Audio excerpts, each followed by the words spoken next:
Elena Martinez sat at her old piano, her fingers moving across the keys like they had a mind of their own. The afternoon sun warmed her face through the window, but she couldn't see it. She hadn't seen sunlight or anything else for 9 years now. She was 17, and her entire world existed in sounds, textures, and feelings. The piano keys were her best friends.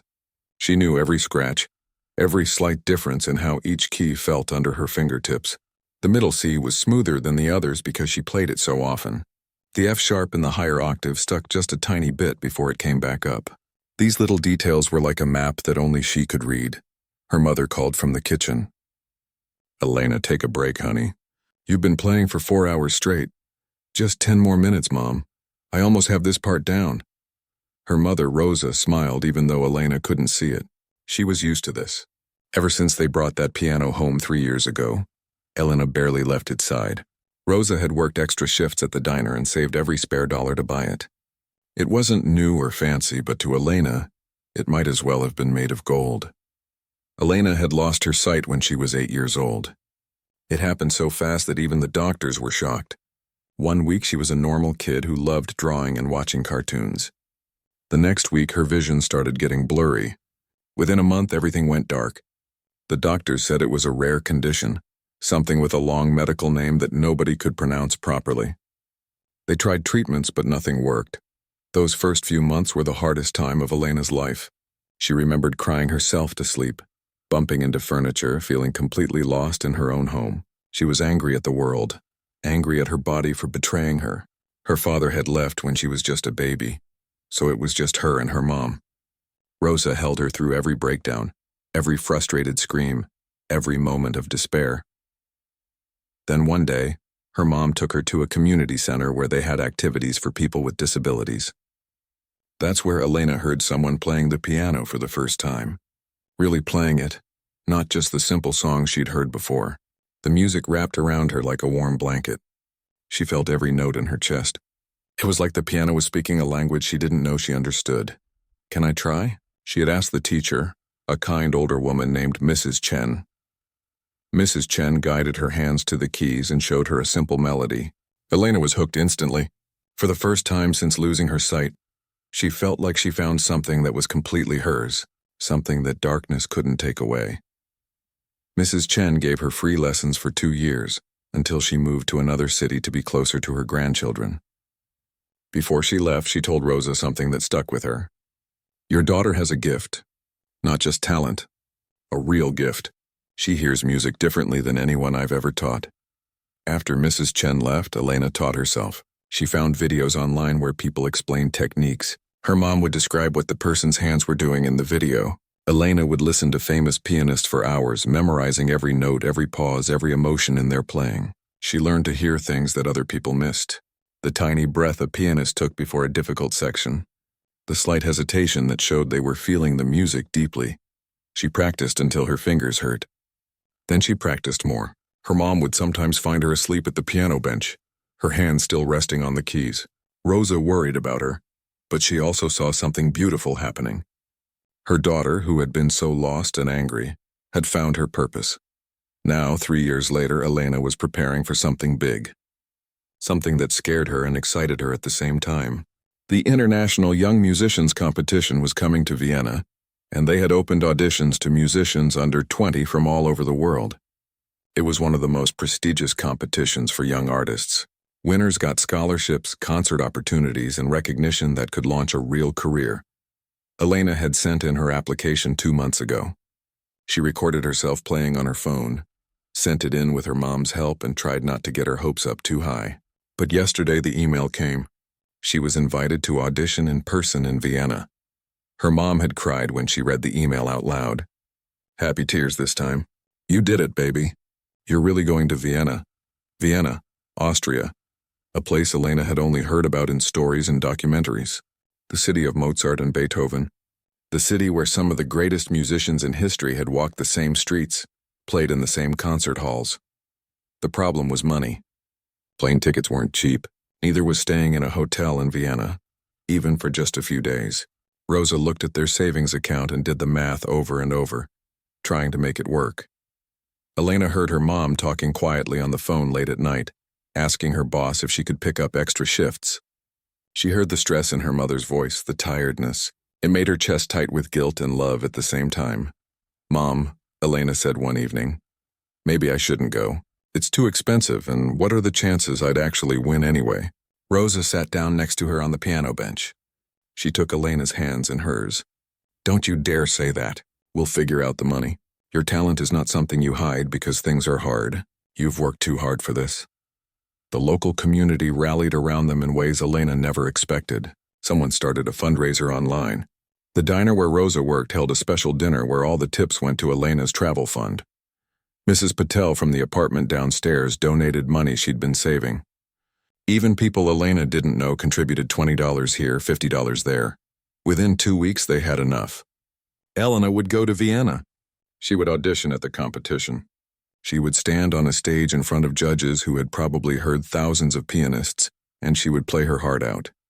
She chose Rachmaninoff's Piano Concerto No. 2 for her audition piece. Her mom thought she was crazy. "Elena, that's one of the hardest pieces ever written." "Are you sure?" Elena was sure. That piece spoke to her in a way nothing else did. It was passionate and painful and beautiful all at once. It had moments of deep sadness and moments of soaring hope. It felt like her own life story told through music. Every day she practiced. She memorized every single note, every dynamic change, every place where the tempo shifted. She played it in her dreams. When she wasn't at the piano, her fingers moved in the air, playing invisible keys. The day before they were supposed to leave for Vienna, Elena sat at her piano one last time. She played through the entire piece, and for the first time, she felt ready. Not perfect, but ready. "Tomorrow," she whispered to herself, "tomorrow everything changes." She didn't know how right she was. The plane ride to Vienna felt like a dream. Elena held her mom's hand during takeoff, her heart racing with excitement and nerves. She'd never been on a plane before. The sound of the engines, the feeling of lifting off the ground, it all felt surreal. Rosa described everything she could see through the window. The clouds that looked like cotton candy. The tiny buildings below that looked like toys. The sunset that painted the sky in shades of orange and pink. Elena listened and tried to imagine it all, creating pictures in her mind from her mother's words. They landed in Vienna late at night. The hotel was small but clean, and Elena barely slept. She kept going over the piece in her head, her fingers twitching slightly as if playing invisible keys. Every time she started to drift off, a wave of anxiety would jolt her awake. What if she messed up? What if she froze? What if the judges thought she was wasting their time? Morning came too quickly. Rosa helped Elena pick out her best dress, a simple navy blue one that her mom said made her look professional. They ate breakfast in the hotel, though Elena could barely swallow her food. Her stomach was doing flips. "You're going to be amazing," Rosa said, squeezing her daughter's hand across the table. "Just play like you do at home. Let them hear what I hear every day." The concert hall was a 30-minute taxi ride from their hotel. When they arrived, Elena could hear the change in sounds. The echo of footsteps on marble floors. The high ceiling that made every noise bounce around.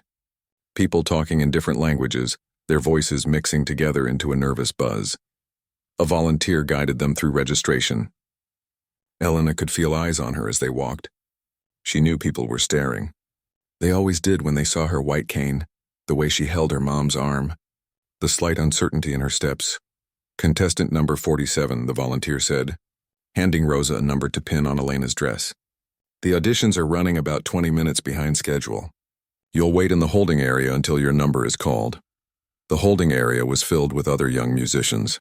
Elena could hear someone practicing scales on a violin. Another person was humming, probably going over their piece. She heard at least 3 different languages being spoken. Everyone here was talented. Everyone here wanted to win just as badly as she did. "There are about 60 people here," Rosa whispered to Elena, describing the scene. "Some of them look even more nervous than you. There's a boy in the corner who keeps wiping his hands on his pants. A girl who's pacing back and forth." Elena smiled a little at that. It helped to know she wasn't the only one who was scared. They waited for almost an hour. Elena went through her piece mentally, over and over. She could hear the music in her head so clearly that she almost forgot where she was. Finally, a voice called out, "Contestant number 47, Elena Martinez." This was it. Rosa walked with Elena toward the stage entrance, where someone from the competition staff took over as a guide. "Right this way, Miss Martinez," a young woman said. Her voice was kind but formal. "The stage is about 30 steps straight ahead. The piano is center stage. Do you need any assistance getting to it?" "I'll need someone to guide me to the piano bench," Elena said. "After that, I'll be fine." They walked through a side entrance. Elena could feel the space open up around her. The concert hall was huge. She could tell by the way sound seemed to disappear into the distance. She heard papers rustling, whispered conversations, someone clearing their throat. The guide took her elbow gently and led her across the stage. 7 more steps, she said quietly.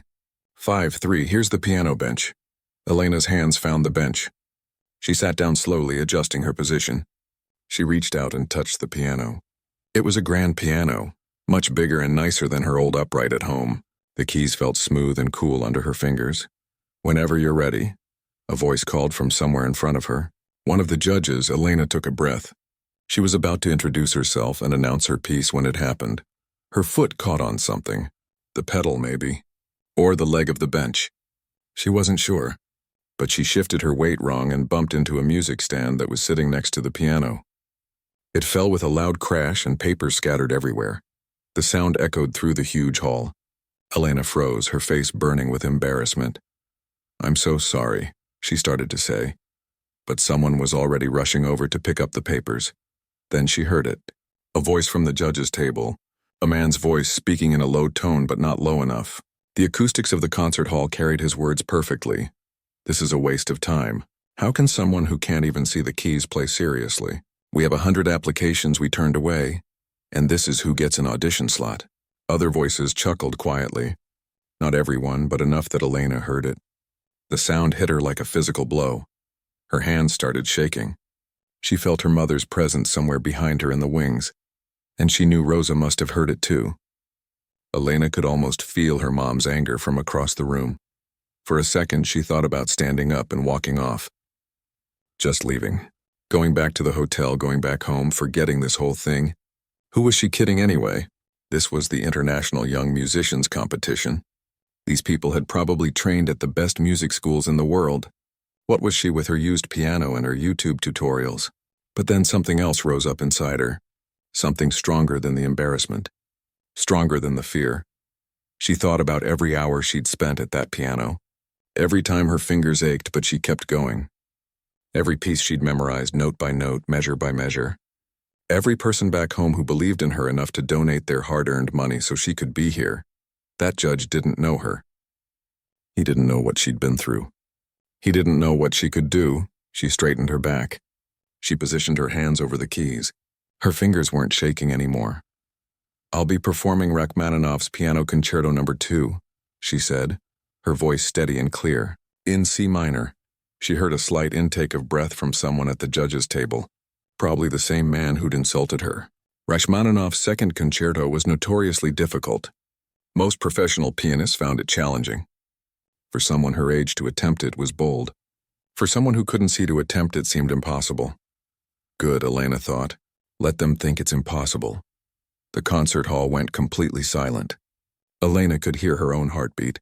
She could hear someone's watch ticking in the audience. She could hear the slight buzz of the stage lights overhead. She closed her eyes. Not that it made any difference, but it was a habit. It helped her focus. In her mind, she saw the music. Not as notes on a page, but as colors and feelings and emotions flowing together. She took one more breath, and then she began to play. The first notes of the concerto filled the massive hall. The opening chord progression was deep and melancholic, like the beginning of a story that starts in darkness. Elena's fingers moved across the keys with certainty now. Every doubt, every fear, every moment of embarrassment from the falling music stand, it all disappeared. There was only the music now.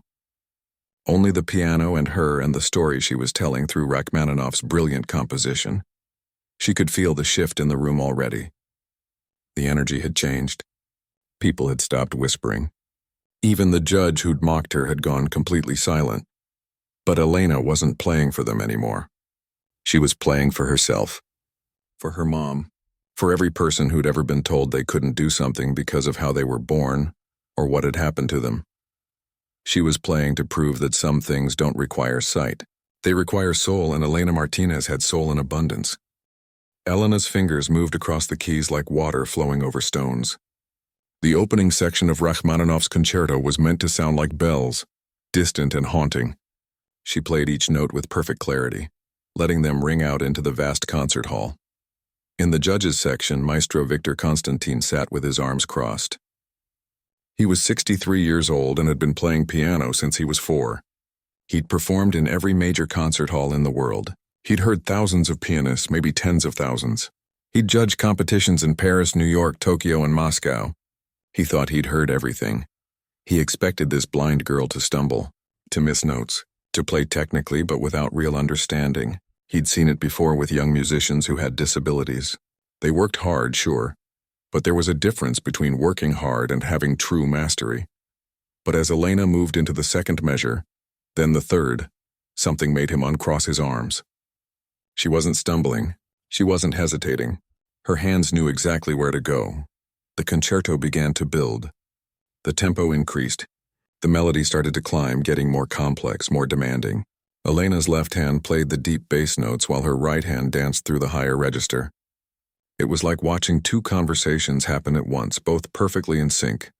A young woman sitting in the audience, another contestant waiting for her turn, stopped looking at her sheet music. She just stared at the stage. She'd been playing piano for 12 years, since she was 5 years old. She thought she was good, but this was something else entirely.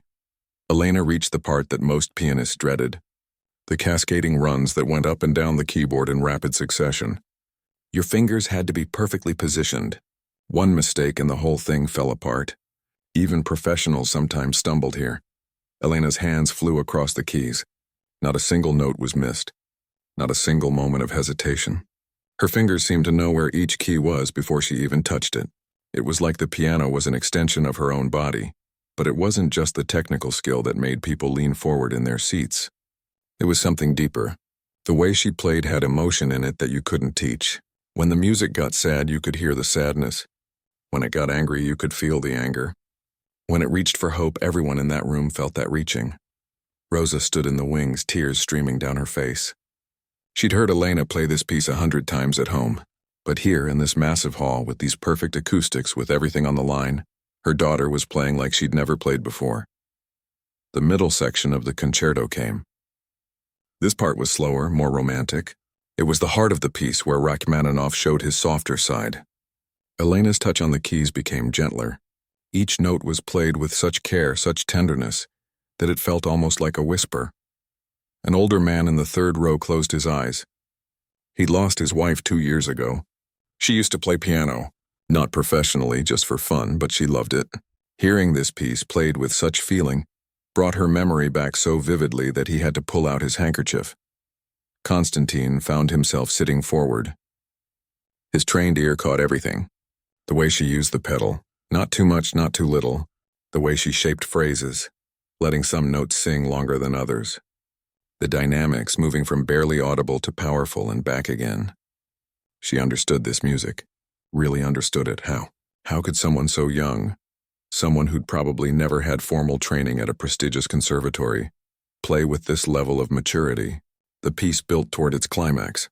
This was the moment that separated good pianists from great ones. The part where the music exploded into a flurry of notes, where both hands had to work in perfect coordination, where the tempo pushed faster and faster. Elena's body swayed slightly as she played. She was lost in the music now, completely absorbed. Her face showed every emotion. When the music soared, her expression lifted. When it dove into the lower registers, her brow furrowed with concentration. She hit the climax. The big crashing chords that required her whole body to put force behind them. The piano sang out, filling every corner of the hall.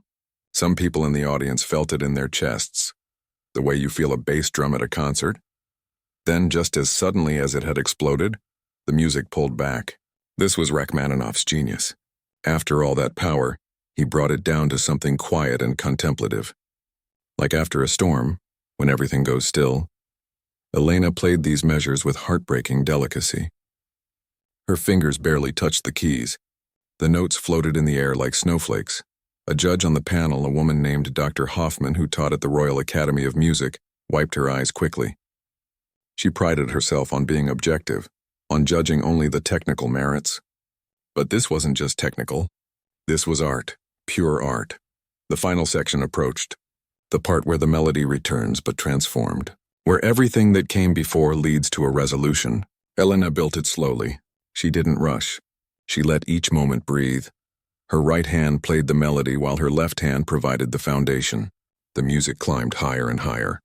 It felt like watching the sun rise, like watching hope return after darkness. The other contestants in the holding area had gone completely silent. They could hear the performance through the walls. Some of them had tears in their eyes. A few were thinking maybe they should just withdraw from the competition. How could anyone follow that? Konstantin's mouth had fallen slightly open. He'd insulted this girl minutes ago. He'd dismissed her before she played a single note. Shame started to creep into his chest. He'd been so quick to judge. So arrogant. So sure of himself. This girl, this blind teenager from who knows where, was giving one of the finest performances he'd heard in years, maybe decades. The piece wasn't just being played correctly. It was being lived. Every note meant something. Every phrase told a story. Elena reached the final chords. The big decisive moments that closed the concerto. She played them with absolute confidence, with power, with finality. The last note rang out into the hall. Elena held the pedal down, letting it sustain, letting it slowly fade into silence. For a moment, nobody moved. Nobody breathed. The silence was so complete you could hear a pin drop. Elena sat at the piano, her hands still resting on the keys. Her chest rose and fell with deep breaths. She'd given everything she had. Every ounce of emotion, every bit of skill, every piece of her soul had gone into those notes. She didn't know what would happen next. She couldn't see the audience's faces, couldn't see the judges' reactions, couldn't see her mother crying in the wings or the way people were sitting, frozen in their seats. All she could do was wait in the silence and hope that her music had said what words never could. The silence stretched on. 5 seconds, 10 seconds, 15. Then someone stood up. Then another person. Then another. The applause started like thunder. It crashed over the hall in waves. People weren't just clapping. They were on their feet, some of them shouting. A woman in the back row was openly sobbing. The other contestants were applauding too, some of them reluctantly because they knew they'd just witnessed something they couldn't compete with, but applauding nonetheless because talent like this demanded recognition. Elena heard it all. The roar of approval, the standing ovation. She felt the vibration of all those hands clapping, all that sound bouncing off the walls. She didn't smile. Not yet. She just sat there trying to process what was happening, trying to understand if this was real. At the judges' table, Konstantin stood slowly. His legs felt shaky. His hands were trembling as he brought them together to clap. The shame he'd felt moments ago now burned hot in his face. He'd been so wrong. So completely, utterly wrong. He looked at the girl on the stage, still sitting at the piano, her face turned slightly toward the sound of applause, and he knew something with absolute certainty. He had to apologize. He had to make this right, and he had to do it now, in front of everyone. The applause kept going, wave after wave of it. Elena stood up from the piano bench, her legs feeling weak. She didn't know which way to face, where to turn. The sound was coming from everywhere. A staff member appeared beside her, gently taking her elbow. "Miss Martinez, this way," the woman said softly, guiding her toward the stage exit. But before Elena could take more than a few steps, a voice called out from the judges' table. "Wait, please wait." The voice cut through the applause. People started to quiet down, curious about what was happening. Elena stopped, turning her head toward the sound. It was the same voice, the one that had mocked her just minutes ago. The man who said she was wasting everyone's time. Maestro Victor Constantine stood up from his seat at the judges' table. His heart was pounding. He'd been judging competitions for over 30 years, and he'd never done what he was about to do. But he couldn't let this moment pass. He couldn't let this girl walk off that stage without hearing what he needed to say. "Miss Martinez," he said, his voice carrying across the now silent hall. "May I approach the stage?" Elena nodded, not trusting her voice to work properly. Konstantin walked down the aisle and climbed the steps to the stage. He was a tall man, slightly stooped now with age. His hair was silver, and his hands, once the fastest in Europe, now showed the slight tremor that comes with getting older. He walked across the stage until he stood just a few feet in front of Elena. The entire audience watched. The other judges leaned forward in their seats. Even the cameramen who were supposed to be documenting the competition lowered their cameras to watch this unexpected moment. "Miss Martinez," Constantine began. His voice shook slightly. "My name is Victor Constantine. I am one of the judges for this competition." Elena nodded. She recognized the name. Anyone who knew anything about classical piano knew who Victor Constantine was. He'd played with the Berlin Philharmonic. He'd recorded albums that won international awards. He was a legend. "Before you played," Constantine continued, and now his voice cracked a little, "I said something cruel and thoughtless. When you knocked over the music stand, I made a comment. I said this was a waste of time. I questioned how someone who couldn't see could play seriously." The audience was completely silent now. You could hear people breathing. Constantine's admission hung in the air. Elena felt her face grow hot. So he was the one, the voice she'd heard mocking her. "I want to apologize," Constantine said, "not just to you but to everyone here. I have been playing piano for 59 years. I have performed in every major concert hall in the world. I have heard thousands upon thousands of pianists, and in all that time I thought I knew what made someone great at this instrument." He paused, struggling with his emotions. "But you just taught me something, Miss Martinez. You taught me that I've been looking at music all wrong. I've been so focused on technique, on training, on pedigree and credentials, that I forgot the most important thing. Music isn't about seeing the keys. It's not about reading the notes on a page. Music is about feeling, about soul, about connecting with something deeper than any of us can fully understand." A tear ran down his weathered cheek. He didn't bother to wipe it away. "What you just did up here," he continued, "was not just play a difficult piece correctly. Anyone with enough practice can hit the right notes. What you did was make everyone in this room feel something. You made us remember why we fell in love with music in the first place. You played that concerto with more depth, more understanding, more pure artistry than I have heard in 40 years of judging competitions." He took a breath, steadying himself. "In my entire career, I've never witnessed such a performance. You don't see with your eyes, Miss Martinez. You see with your soul. And your soul showed all of us something beautiful today." The hall erupted again. The applause was even louder this time. People were crying openly now. Even some of the other judges had tears in their eyes. Elena stood there trying to process what was happening. This legendary pianist, this man who'd insulted her minutes ago, was apologizing to her in front of hundreds of people, was praising her, was crying over her performance. "Thank you," she managed to say, her voice barely above a whisper. Constantine reached out his hand, then realized she couldn't see it. "May I shake your hand?" he asked. Elena extended her hand, and Constantine took it in both of his. His hands were warm and calloused from decades of playing. "The honor is mine," he said quietly, just to her. "The absolute honor is mine." He stepped back and returned to the judges' table. The other judges were nodding at him, some with tears still in their eyes. The head judge, an elderly woman who'd founded the competition 30 years ago, stood up. "Ladies and gentlemen," she announced, "we will take a short recess before continuing with the remaining auditions." "Thank you." The staff member guided Elena off the stage. As soon as they were in the wings, Rosa rushed forward and pulled her daughter into a tight hug. "Baby, you did it," Rosa sobbed into Elena's hair. "You were incredible." Everyone was crying. Everyone. Elena hugged her mother back, finally letting herself feel the emotions she'd been holding back. The fear, the anger, the determination, and now the overwhelming relief and joy. It all came pouring out. They stood there in the wings for several minutes, just holding each other.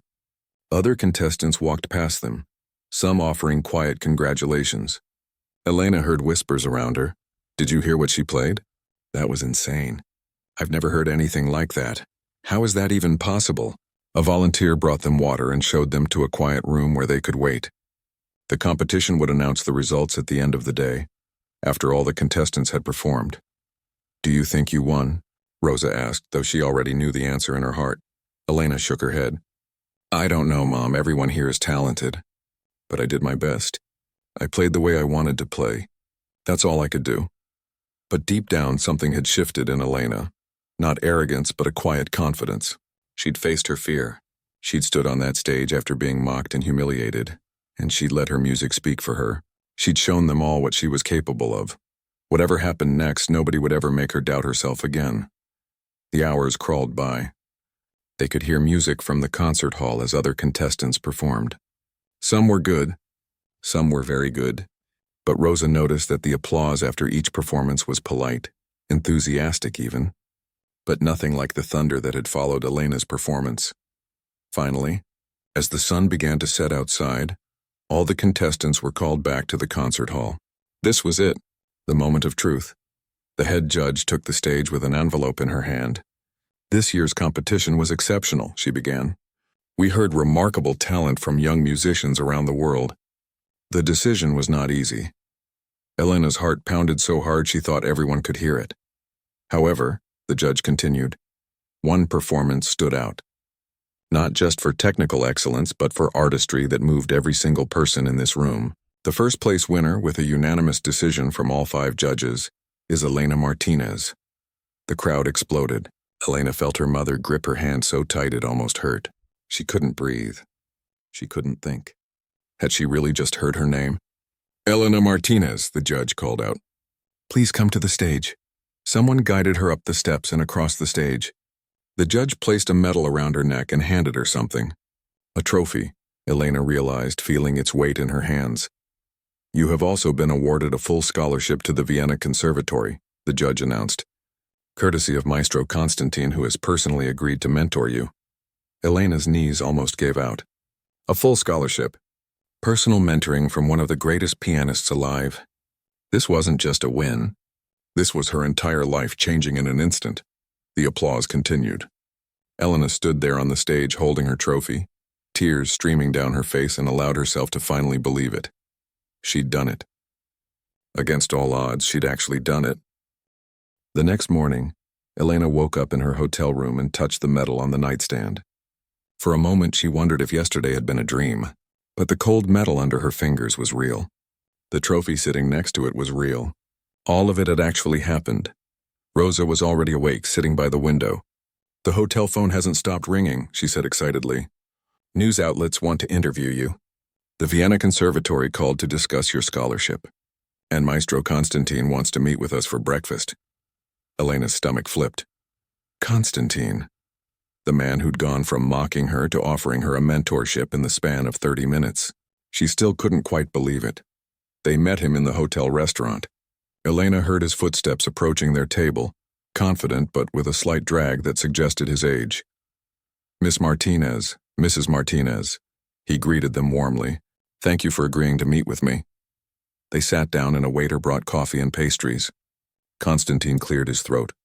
I meant everything I said yesterday, he began. About your talent, about my apology, about wanting to mentor you. But I wanted to speak with you privately to explain what this would mean. He went on to describe the Vienna Conservatory. It was one of the most prestigious music schools in the world. The scholarship would cover everything: tuition, housing, living expenses. Elena would study music theory, composition, performance technique. She'd work with other talented musicians from around the globe. But more than that, Constantine said, I want to personally guide your development.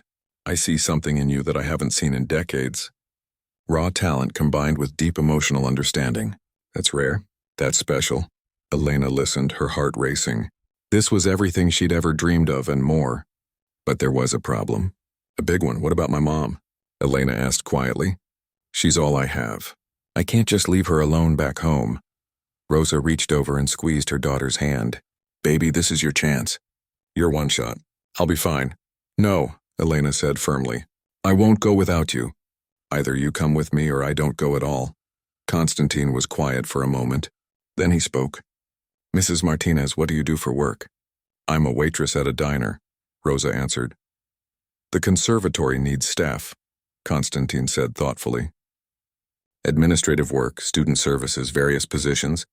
The pay is decent, and there's housing available for families of students. If you're willing to relocate to Vienna, I can make some calls. I know people there, Rosa's eyes widened. You would do that? Miss Martinez won't succeed if she's worried about her mother, Constantine said simply.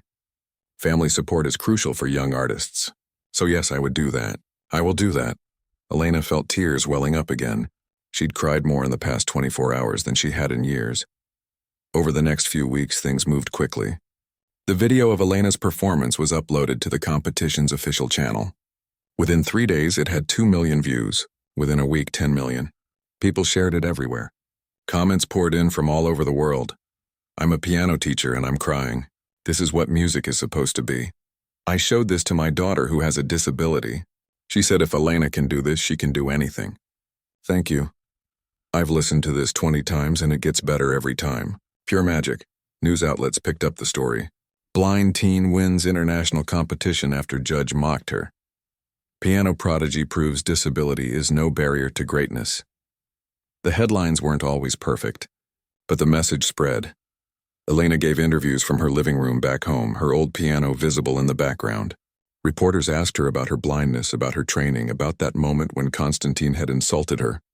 "I won't lie," Elena said in one interview. "Hearing him say that hurt. It made me angry. But it also reminded me why I was there. I wasn't there to prove anything to him. I was there to play music. That's what I focused on." The interviewer asked if she forgave Constantine. "He apologized publicly," Elena said. "He admitted he was wrong in front of hundreds of people. That takes courage, and now he's helping change my life. So yes, I forgive him. People make mistakes. What matters is what they do after." The video kept spreading. By the end of the month, it had over 50 million views. Elena received messages from people with disabilities all over the world. Parents of blind children thanked her for showing their kids what was possible. Musicians who'd given up on their dreams said she'd inspired them to try again. A young girl in Japan who'd lost her sight in an accident started taking piano lessons because of Elena. A boy in Brazil with cerebral palsy who'd been told he could never play an instrument proved everyone wrong and learned the guitar. Elena's story rippled out in ways she never imagined. 3 months later, Elena and Rosa moved to Vienna. The conservatory had found Rosa a job in student services, helping coordinate housing and support for international students. They had a small apartment near the school, and Elena could walk to her lessons with just her cane and the routes she'd memorized. Constantine was a demanding teacher. He pushed Elena hard, but never cruelly. He understood that she learned differently, that she needed to feel and hear things rather than see them. He adapted his teaching style, and Elena thrived under his guidance. She made friends at the conservatory. Other students who'd initially been skeptical became her biggest supporters. They learned from her, and she learned from them. Music became a language that transcended any barriers. A year after the competition, Elena gave her first full concert at a mid-sized venue in Vienna. The tickets sold out in 2 hours. People came from all over Europe to hear her play. Among the audience were the other contestants from the competition, several of whom had become her close friends. She played a varied program. Some Chopin, some Bach, some contemporary pieces. And yes, she played the Rachmaninoff concerto that had changed her life. When she finished, the standing ovation lasted 7 minutes. After the concert, reporters asked her what she wanted to say to young people who faced obstacles in pursuing their dreams. Elena thought for a moment before answering. "I spent a lot of years being angry about losing my sight," she said. "I thought it had taken everything from me. But now I understand something. My blindness didn't take anything away. It just changed how I experienced the world. And in some ways it gave me something too." She paused, collecting her thoughts. "When you can't see, you learn to feel more deeply. You learn to listen more carefully. You learn that there are different kinds of vision. I can't see the piano keys, but I can see the music. I can see it in colors and feelings and emotions that I can't really describe." She smiled. "So my message is this. Whatever obstacle you're facing, whatever people say you can't do, don't let that define you. Let your passion define you. Let your work define you. Let your heart define you. The world will try to tell you what you can't do. Don't listen. Show them what you can do instead." The video of that interview went viral too. It was played in schools, shared by motivational speakers, translated into dozens of languages. Elena Martinez became more than just a talented pianist. She became a symbol, a reminder that human potential isn't limited by circumstances, that dedication and passion can overcome almost anything, that sometimes the people who see the world differently are the ones who change it. Years later, Long after she'd graduated from the conservatory and become an internationally recognized concert pianist, people would still talk about that day in Vienna. The day a blind girl was mocked by a famous maestro and then shocked the world with her performance. But Elena never thought of herself as shocking anyone. She was just doing what she loved. Playing music, telling stories through piano keys, proving over and over again that darkness could never silence the light that burned inside her. And that light, it turned out, was bright enough to inspire millions.